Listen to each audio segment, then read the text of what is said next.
svaras doleris. Nu, svaras doleris pagaliau pagal savaitinį pradėjo judėti kaip normalus žmogus, kaip ir priklauso, taip, po dodžo. Jeigu atsimenat, aš tas apžvalgos nepatalpinau, bet kas buvo čia viduje, taip, ten su garso kokybė buvo bloga, labai žiauriai, todėl nepatalpinau, kas buvo čia ir klausė, kai sakiau, kad jeigu susiformuoja dodžas, pirmadienį užmirštom akim, taip, sell. Na, ir atidirbo, ko puikiausiai 100 punktų galima buvo imti, krentantį gražiai žvakę, taip, ir grįžimas prie savaitinės trendinės linijos, ir matom, kad atšokti nelabai jisai nori nuo šitos savaitinės trendinės, nors žinau iš kitų periodų, kad čia atšokimai buvo gan galingi ir gražiai, bet, nu, savaitinis grafikas neduoda to pamatyti. Ką mes čia turim dar pagal savaitinį, mes matom, kad yra irgi Fibonacci skaičiai pas mus, Fibonacci lygiai ir kaip tik mes artėjom prie 6092 23 lygio. Jeigu yra žmonių, kas negaili savo depozito, aišku, galima padaryti pagal savaitinį įėjimą nuo 23 su stop lossu, čia už 101, tai beveik 400 punktų, taip, ir take profitų apie 170 punktų. Bet, nu, čia savotiškas malonumas, aš kartą pasakysiu, prekiaut pagal savaitinį. Taip, mes turim gan stiprų kryptį, taip, mes turim gan gerą tokį, nu, palaikymas, dabar palaikymą, taip, nes buvo pasipriešinimas kaip mediana plus FIBO lygis, labai graži vieta. Taip, galima čia pirkti, bet ne pagal savaitinį, taip, nu, savaitinis duoda tokį atramos tašką, bet sandorį prognozuoti reikia jau pagal, nu, mažesnį kažkokį periodą. Todėl, kol kas savaitinis rodo gan gražų augimą, irgi buvo didelis augimas, dodžas, apsisukimo neįvyko, įvyko korekcija. Taip. Ką mes dar žinom apie korekcijas, nebūtinai iki 23 daeina, nu čia pas mane apversta, gerai, kad gal kas nors prisikabins, kad kodėl prie 76 pastavė grįžimas. 23 ir gali būti grįžimas prie 3.8. Čia dar 160 punktų į apačią mes laisvai galim pakrysti ir tai bus dar viskas tvarko, net daugiau. Nu, apie 160. Taip. Gali būti grįžimas ir čia mes irgi matom gan stiprus lygis, gražus. Taip. Matom, kaip jisai veikia ir 6.00 gražus taškas, psichologiškai gražu. Taip, galima laukti čia pirkimą. Dieninis grafikas, vėl vis dar veikia tos senas linijos, nu gal biškai irgi reikia pravalinti grafiką, kad matyt viską, taip. Ką mes turim, žiūrim, ką turim. Taip. Trendinės linijos yra pagal kūnus raudonas, kur mes turim 3 atšokimo taškus gražios, taip, ir baltas, kur mes turim 2 atšokimo taškus, bet aiškiai matomas. Ja? Ir dabar grįžimas įvyko prie dieninės spyglių linijos ir baltos kūno linijos, taip, bet mes įėjome, matom, kad balta spyglių linija davė savo atšokimus, grįžom į tą, sakysim, apsisprendimo zoną.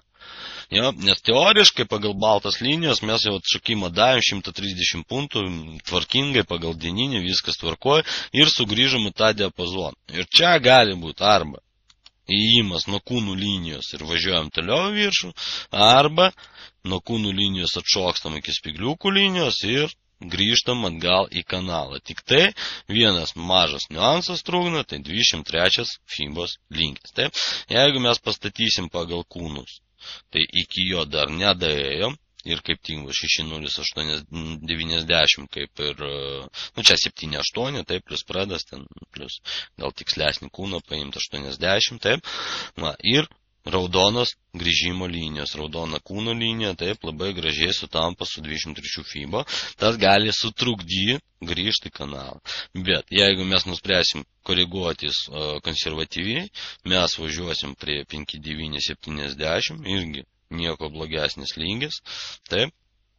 Matom, kad jisai veikia, matom, kad buvo sustabdymai, taip, istoriškai viskas tvarkoja, 3.8 lygis, bet tai jau bus grįžimas į kanalą. Tada tikslas markė mažėja tik tai iki trendinių linijų, iki 23 lygio, taip, o stopas visgi nesikeičia už 101 lygį. Čia apsisprendimo metas ir svaras turi apsispręsti, ką jisai darys. Iškart pasakysiu, aš laukiu pirkimo ir važiavimo dar į viršų, maždaug kad iki nulinio lygio fibos, iki šitų kūnų, iki šitų spigliukų, taip. Matom, kaip gražiai savaitinis dieninis grafikas negali pramušti 6270, 1, 2, 3, 4, 5, 6 spigliai į šitą vietą, taip. Gan stipri vieta, gan gražiai kažkas čia laiko.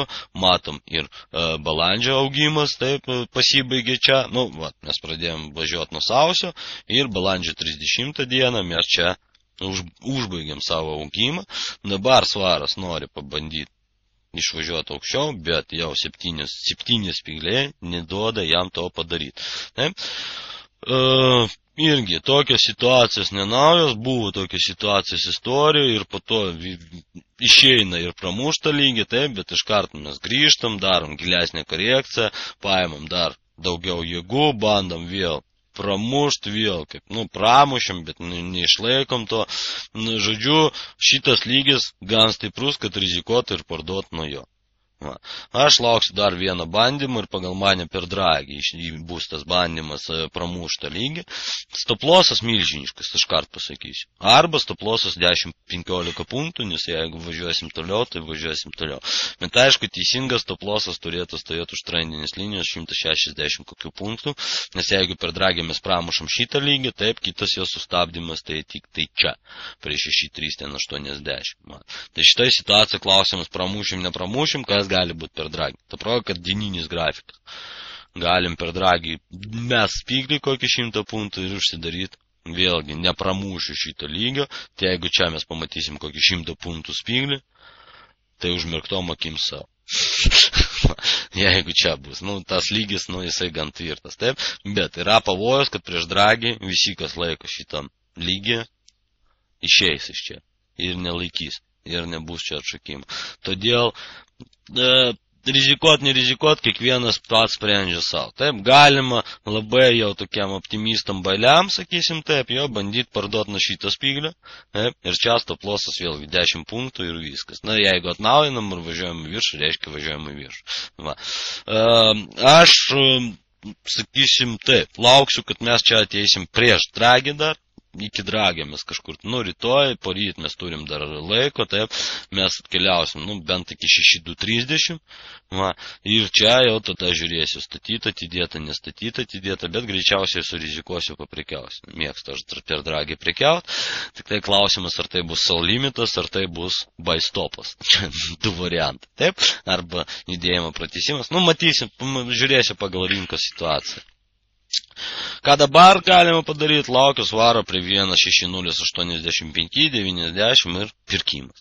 Kad iki dragio ateiti tą šitą gražią vietą su pirkimu ir stoplosų pliusų zoną ir ten atsidėti, atsipalaidavę per dragį su buy ir sakyti, davai, dragį, važiuojame viršų.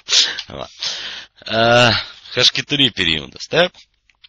H4 periodas buvo prognozė nuo čia pardavinėti ir jeigu, pavyzdžiui, mes rytoj čia atkeliausim arba šiandien atkeliausim netikiu, bet jeigu rytoj dar atkeliausim, tai čia gan gražus irgi pardavimas. Taip, matom trendinį liniją, vidinę trendinį liniją turim, čia mes turim tokį dar, kaip silpną atšakimą, bet mes taip kryptingai čiuožiam pabiškai į viršų, vieną augantį žvakę, 3 krentančios, bet krentančios su dideliais spigliais, mes į apačią nelabai norim, taip mes daugiau norim į viršų, ir šitoj situacijoje, šiaip dar jeigu šiandien rytoj ateinam, tai 6.230, vėlgi 2.4 dabar, gera vieta pardavimui. Jeigu mes grįžtam dabar prie šitos trendinės linijos, taip, pas mus gaunasi nebaigtas ciklas. Ir čia gali būti pramušimas. Bet pramušimas, jeigu ir jisai bus, taip, jisai bus, sakysim, toli neišvažiuosim, kažkur 6.70 mes sulauksim sustojimą, taip, gera vieta, spigliai ir atsiminam ten didesnis periodas Fibonacci 80 eina, taip, ir grįžimas prie pramuštos linijos ir galima bus užsidaryti į nulius. Taip, ir tada nuo pramuštos ramiai sailinam ir čiuožiam toliau į apačią. Va. Bet man kažkodėl atrodo, kad mes dabar turėtumėm atšokti ir važiuoti toliau į viršų. Nu, čia skirtingi variantai manomi, reikia žiūrėti, kaip užsidarys ketvirtukas, kuris užsidarys 21 valandą, taip, ir kas ten čia toliau bus. Va.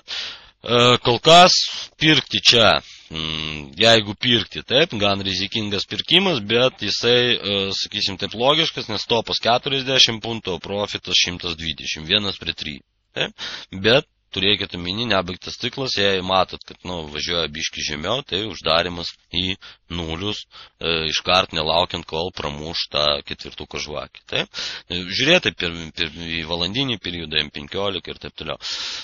Čia galima, aišku, padaryti tokį dar vidinį trendinį liniją ir pamatyti, kad viskas tvarkoja, ciklas tai pabaigtas ir čia pramušimas, grįžimas, atšokimas, bet toliau neišvažiavom. Taip, galim vėl sustoti ir važiuoti šitą diapazoną. Bet, nuo to nelengviau, jeigu mes sustojam čia, atšokimas ir grįžimas ir jau matom, kad mūsų pirkimas jau žemiau. Nes prekiavom prieš trendą.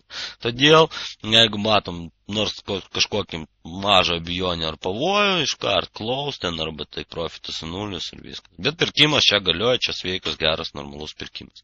Taip, bet rizikingas, nes nebaigtas ciklas.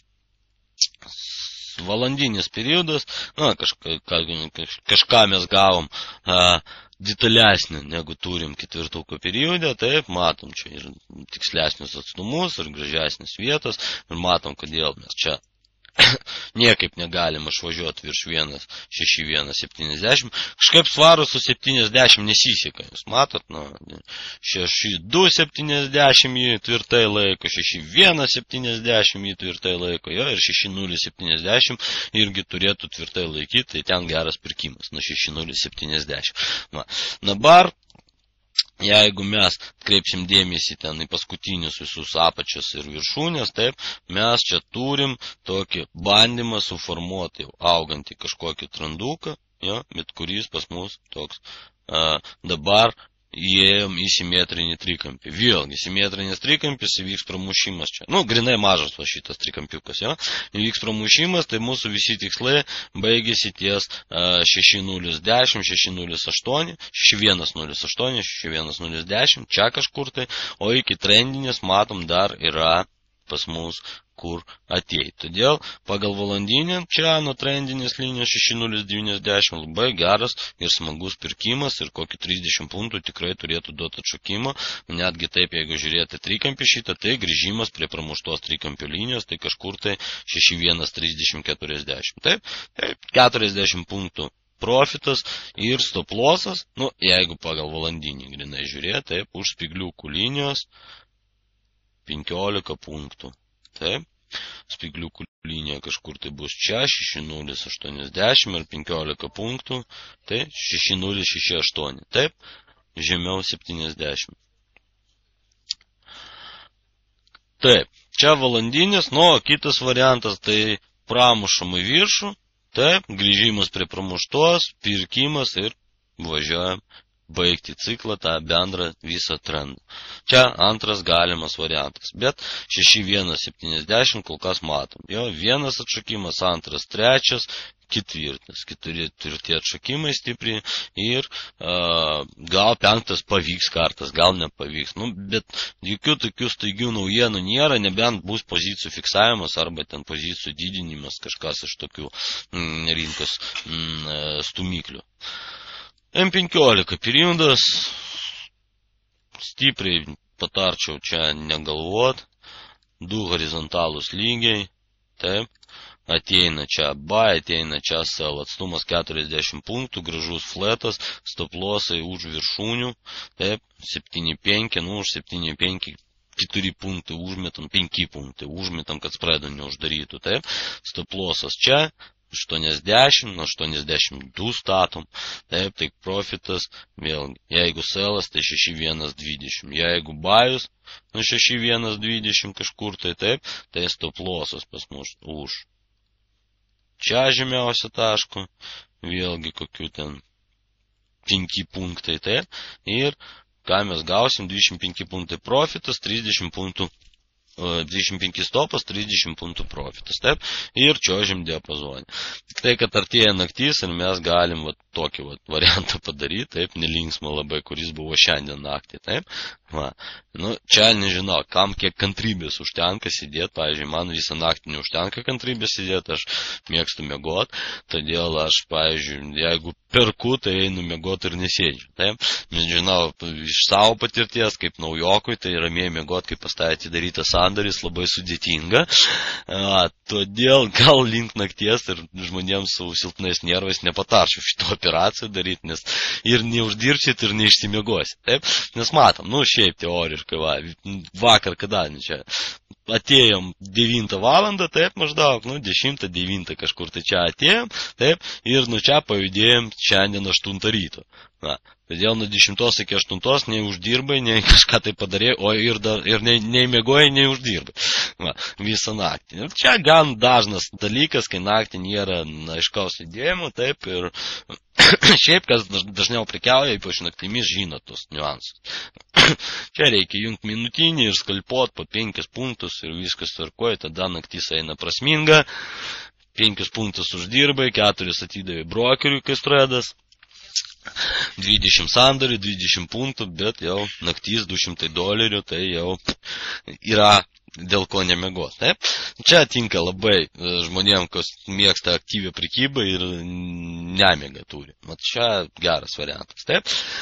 Šiaip fletas labai gražus, viskas tvarkoja ir jisai pas mus nuo rugsėjo pabaigos, taip, nors buvo čia penktadienį bandymas čia išvažiuoti žemiau, bet nepasiteisino tas bandymas, taip, ir mes labai gražiai grįžom į tą kanaliuką, sakysim taip, konservatoriam arba tiem, kas nori mažesnio stoploso, galima patart savo, kaip lygius naudot 3.8 atšokimui, taip, senos fibos šitos, ir 23 pelno fiksavimui, po to pramuša, jeigu 23, tai, šitas lygis, nieko kito nelieka. Yra dar vienas iš variantų, kaip galima panaudoti fibą, taip, pavyzdžiui, iš apačios į viršų mes tempiam fibą, kad suprastumėt, ką aš čia padariau, visus lygius viską nuimam, viską, ir žiūrim, kaip kas jūna. Matom, šitas galingas lygis, taip, pas mus, šiam pirmas, 50 lygio beveik nemato, taip, nesustoja, toliau 3.8 matomas, 23 matomas, taip, tai galima 2 variantai, nuo 3.8 prekiaujam selas, taip, profitas prie šiam pirmo, stopas už nulinį, nuo šiam pirmo prekiaujam bajas, profitas prie 23, taip, stopas už 100. Ir jum nereikia vargti, nereikia kažką tai galvoti, tai paėmėm fibą ir važiuojam. Prekiaujam per lygius, viskas tvarkoja. Pramuša lygį kažkokį, pavyzdžiui, išvažiuoja virš 50, stopas į 0. Išvažiuoja virš 3.8, stopą galima į 50, taip. Jeigu nenori čia fiksuoti, ar tikit, kad būtent dabar prasidės judėjimas į viršų. FIBA ne tik korekcinis instrumentas, bet ir pasipriešinimo palaikymų irgi instrumentas gan neblogas. Vėlgi, pramuša lygį, grįžta, galima parduoti, taip, bet tik iki kito lygio.